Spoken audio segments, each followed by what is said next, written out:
This past spring, we've seen the revival of the XFL and the USFL, which if you don't know, are leagues that look to develop talent to eventually rival the NFL. Now with that being said, what if another basketball league came to rival the NBA? What would that look like, and would they even succeed? Welcome to the United States Basketball League, also known as the USBL, the newest basketball league to arrive in 2023. The USBL was originally founded in 1985 and ceased operations in 2008, which aimed to be the quote-unquote League of Opportunity, sort of similar to what the G League is now, a place to develop talent in hopes to join the NBA. The original USBL featured the likes of many future stars such as Nate Archibald, Manute Bol, Spud Webb, Mugsy Bogues, World Be Free, and even superstar wide receiver Terrell Owens. And yes, that Terrell Owens. With the league coming back in 2023, what would it look like? Well, let me show you. But first, we gotta show the team and city that we are going to lead to a championship within the next coming years. This is the city of authenticity.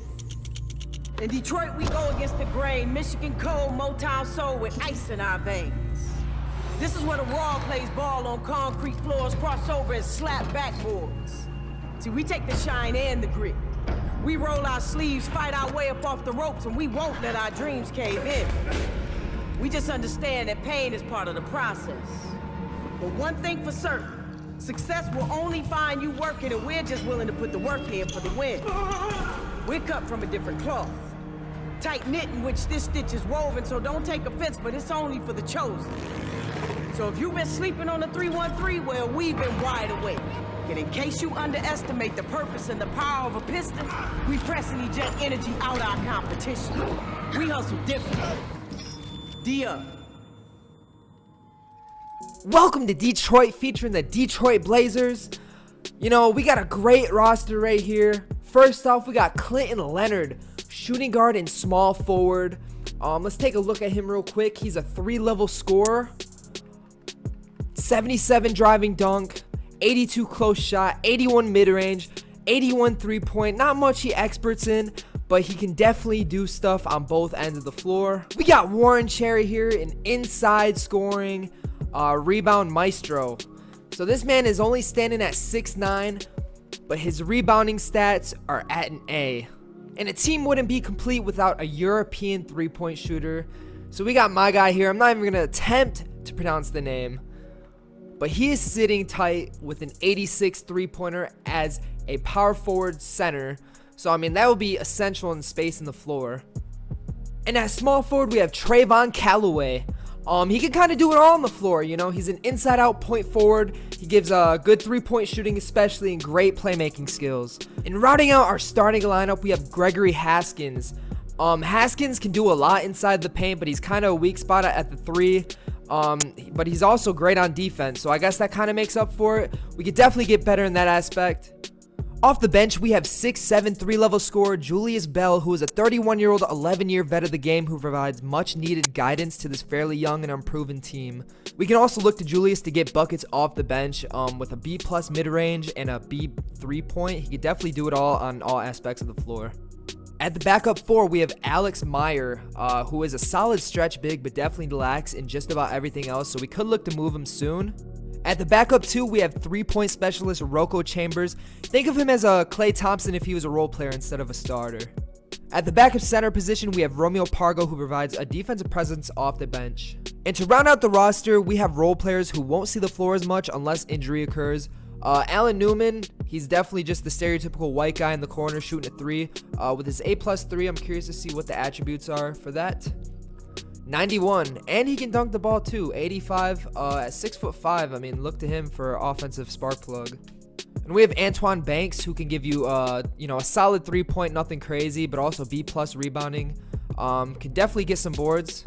And we have Reggie Granger here, a decent scorer who can also grab you a few boards off the bench. And finally, Calvin Lowe, a very good shooter and a pretty good perimeter defensive player. And he's also pretty athletic. He has an A physical. His IQ is not so great, so that's why he's not, in the rotation. But, maybe further down the line, if he improves that, we could see him crack the rotation a little bit. So as we get acquainted with the USBL, I'm just going to show you guys some of the top players of the league. Right here, we have Geno Gardner of the Baltimore Bullets. So Geno is a 96 overall, and he's one of the best players in the league. That jersey is looking real clean. Reminds me almost of Los Angeles Rams. And then we also have Pierre Duval of the New Jersey Generals. This was another clean cyber face that I generated. It came out really good, especially with the tattoos. And he's an unstoppable force at point guard. And you may recognize this guy, London McRae, in this universe. London is, I believe he's like 6'6", 6'7", point guard. Gives you a little bit of like a LaMelo Ball on steroids type of feel. But I mean, he is super good with the South Dakota Wraith. And the fourth best player in the league, we have Demir Christie, an all-around threat. At the 3 at 6'7" and 25 years old. He can do pretty much anything on the floor. Let's get the jerseys, though. Let's look at the jerseys and get a feel for the teams. Those jerseys came out super good. The Albuquerque Aztecs jerseys, I love them. The red especially pops. And the most dominant center in the league, Mercedes Teague, 93 overall, a part of the Buffalo Blizzard. Let's get a look at the jerseys real quick. And those jerseys are clean. I mean, they take kind of like the Vancouver Grizzlies type of font scheme. But, I mean, let's get the away jersey look too as well. Yeah, that's clean for sure.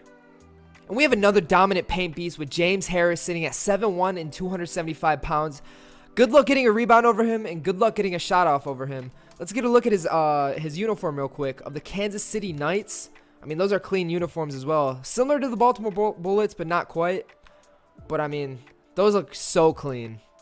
And we have J.R. Morris Sr. here, two-way point guard from the University of Stanford.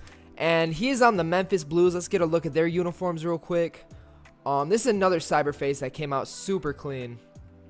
Let's get the aways. I mean, those jerseys kind of a blast from the past, but they look really nice. And we have perhaps one of the youngest stars coming out of the USBL, Zion Hendricks, sitting at 6'10", 226, only 20 years old. You see 36 badges right there, two-way, three-level point forward. So he can really do it all on the floor. Let's get a look at his uniform real quick. And I believe he's on the Jacksonville Eagles. Look at those jerseys, man. Especially the pants. I love those little eagle wings on the bottom. Let's get the away colors going on. That just pops right there. That's clean. That's super clean. So, I mean, he is definitely coming for the mantle on the top player of the league at only 20 years old. Let's see what his potential's at. 98. So, I mean, pretty soon you're going to see his names in the record books. And we have another small forward, Gage Hutchinson. Veteran in the game, all-around threat, can really do it all on the floor. Let's get a look at the Los Angeles Kings uniform. Super clean, especially with the crowns on the sides. I love the detail on it. For some reason in this game, some of the accessories are kind of weird colors, so I'm not sure why it's green. But I mean, yeah, that looks super clean. I love the gold. It definitely pops. We got Danny Izzet, a part of the Nashville Notes. Let's get a look at their uniforms as well. This is another very clean cyber face right here. I don't believe I generated this one. I believe this came from one of the draft classes that I put a part of my cyber face files.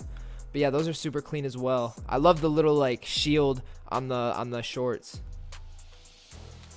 And we have AC Thibodeau here sitting at 6'10", 223, similar build to Zion Hendricks. Except just a little older. He has the same archetype as well. Two-way, three-level point forward. Let's get a look at his uniforms. I believe he plays for the St. Louis Spirit. I mean, that's also a little blast from the past. I believe the St. Louis Spirit were original ABA team. But, I mean, that red looks super cool. And I like the font as well. I mean, all these jerseys a part of these teams are super dope. We got Nemanja Ginobili. Manu Ginobili's nephew, sitting at 7'2", 274, two-way, three-level scorer. Only 22 years old, so he has a lot of time to take this league over. He is a part of the Milwaukee Badgers, and let's get a look at their uniforms real quick. Definitely nothing crazy, but still very clean. And we got RJ Royal here, who gives you shades of Allen Iverson. At only 25 years old, he still has a lot left to play and a lot left to prove. And especially playing for Philadelphia, you know, their fan base is crazy and really rides for their teams. And these Bell jerseys definitely came out super clean. And looking at the draft class to start the year, we have O'Shea Lewis, two-way sharpshooter, sitting at the touted #1 spot. Definitely subject to change because behind him, Omari Hibbert, sitting at 7'2" with a 7'9" wingspan. Rim protector, his top 3 skills, mid-range shooting, athleticism, and inside scoring. So he just seems like a paint beast all around. And we have one of the twins, Naz Gaffney, point guard, 6'5", only 18 years old, and he's a big body, 229. So he could definitely bruise inside the paint. He's a floor general. Top 3 attributes: inside scoring, athleticism, and playmaking. Everything you ask for in a point guard. We have Amari Terrell, two-way inside the arc creator. Definitely on the defensive side, he is a menace with his #1 skill being perimeter defense, playmaking, and inside scoring. We have Jeremy Summers here, similar build to Shabazz Concher, 6'9", 235, two-way inside-out scorer with the top 3 skills being three-point shooting, inside scoring, perimeter defense. And it looks like he may even have interior defense. It says his strengths here is a defensive presence in the post, solid throughout. Really crafty around the rim, has a variety of finishes. Almost impossible to block the kid's shot. He puts the ball in the hole. So he could definitely finish inside and give you, talent on both ends of the floor. And we have Lamont right here, 6'4", a little undersized, 3-and-D 2-guard. Top 3 skills being, what you want most out of your 2-guard: three-point scoring, perimeter defense, and athleticism. So he's definitely a talented guy. And it looks like he can even block shots. And we have Horace Hines here. His overall sits at a B- amidst all these C's and C+. So maybe he's a little diamond in the rough, 3-level score, mid-range, inside scoring, and three-point being the top 3 skills. So he can definitely get you some buckets. Force at the rim, uses creative angles to finish. Easily one of the more agile players in the draft, above average athleticism, and has shown some ability to steal and no weaknesses. So, maybe look to him. Oh, wow. He actually has really good stats right here, or attributes, I should say. A inside scoring, A+ mid-range, A+3. Let's see what his perimeter defense, and even a B- perimeter defense. So, maybe he's a little diamond in the rough. He's sitting at 8. Maybe he should be a little higher, I think, in my opinion. So yeah, we'll look on it later in the season, see if the scouting reports get a little better on him, and we get more information, see if all this A+ is actually true. And I'll probably do something a little later on the in-depth draft profiles for each player, but I'm just gonna scroll down and show you guys a little more of the players right here. We have another one of the Gaffney twins, Rondé. I think that's it for the Cyberface players right there. Alright guys, I hope you're as excited as I am for this series. I definitely can't wait to pump out some content. I'm really looking forward to leading the Detroit Blazers to their first championship, hopefully. Make sure you comment, like, and subscribe, and maybe give me some ideas for what you'd like to see throughout this series. I'm definitely open to whatever you guys want to see, and I will see y'all opening night versus the Aztecs. Peace, y'all.